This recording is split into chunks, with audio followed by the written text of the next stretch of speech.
Influencing popular culture, politics, and everything in between.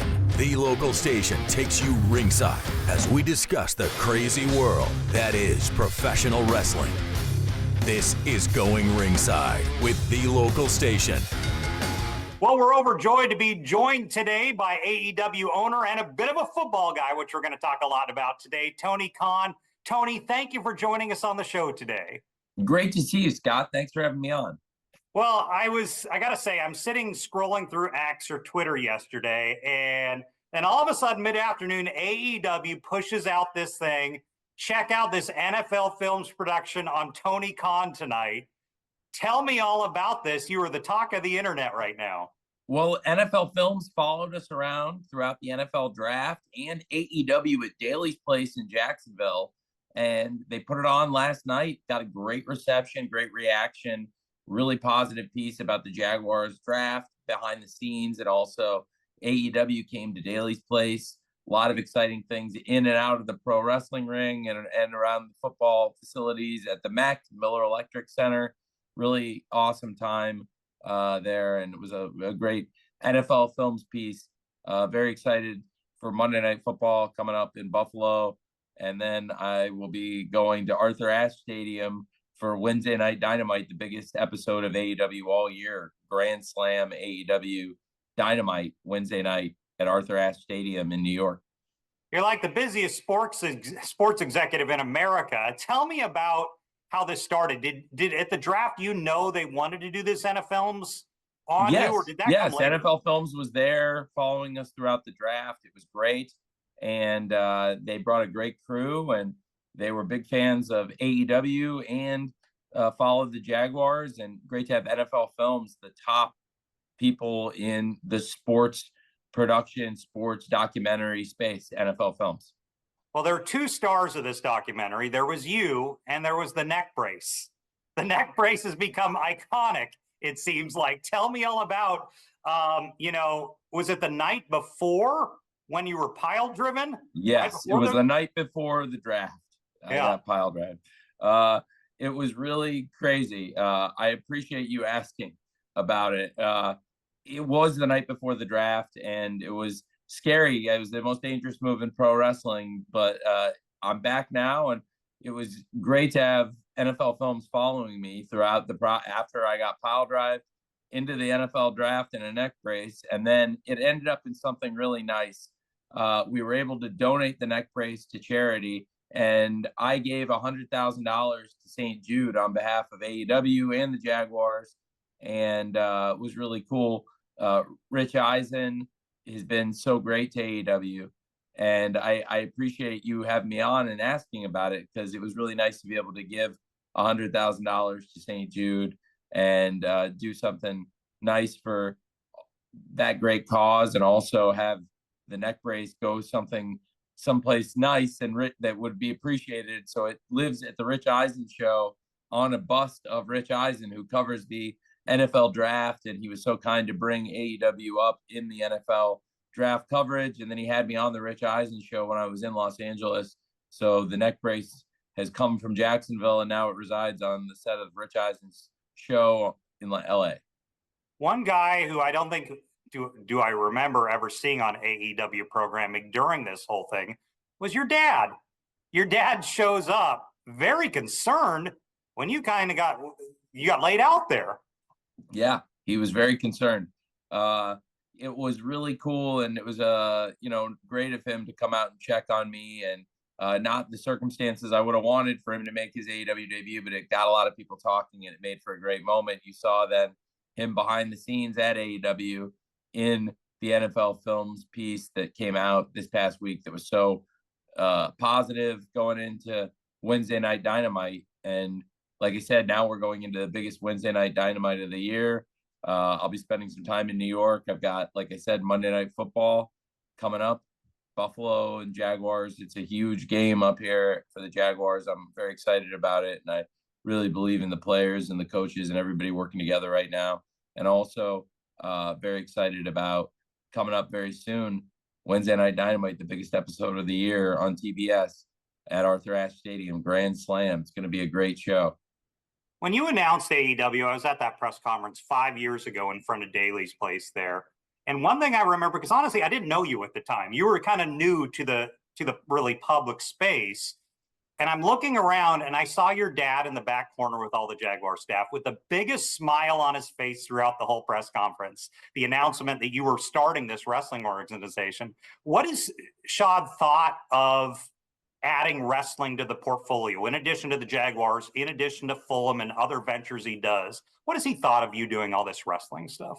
Well, we launched, like you said, AEW in Jacksonville over 5 years ago, and it's been great having AEW as part of the Jacksonville community. We've done more shows in Jacksonville than any other city in the world, and AEW's on in 150 countries. And it means the world to bring the shows there to Daly's Place and all over, Florida, but in particular, really in Jacksonville has been a home to AEW. And even though Jacksonville is where, like I said, AEW was our home in the pandemic. It's where we launched the company. I think Jacksonville will always be a home to AEW, and it's a business home there too. And we employ a lot of people in the community and keep an office in Jacksonville, and it's where we launched the company. And for my father, who's such a big part of the Jacksonville community, it means the world that he's so bought into AEW. He's seen how powerful the brand is and how much we've been able to grow the business, and he's now a big part of that. I'm really very proud we've been able to grow AEW into such a great business in just 5 years, starting right here in Jacksonville. And you guys tried something, getting that NFL audience in real time last week at the Jags game. You do a pre-game match, a tag match out there at the NFL game. Tell me about how that idea came to fruition. Yeah, it was part of Hispanic Heritage Month, and it was a great match to celebrate an important month. And some of the great wrestlers in the Lucha Libre 2 out of 3 falls tag match. And we had Sammy Guevara and Hologram teaming up against Matt Taven and the Beast Mortos. It was a great match, 2 out of 3 falls, main event Lucha Libre wrestling for AEW and NFL fans, and gave the fans pregame a little extra action. And it was a great cause for the NFL, league-sponsored event on behalf of Hispanic Heritage Month, a great way to kick off the month for the wrestling fans. And I love Lucha Libre, and I thought it would be a fun match and something fun for the fans.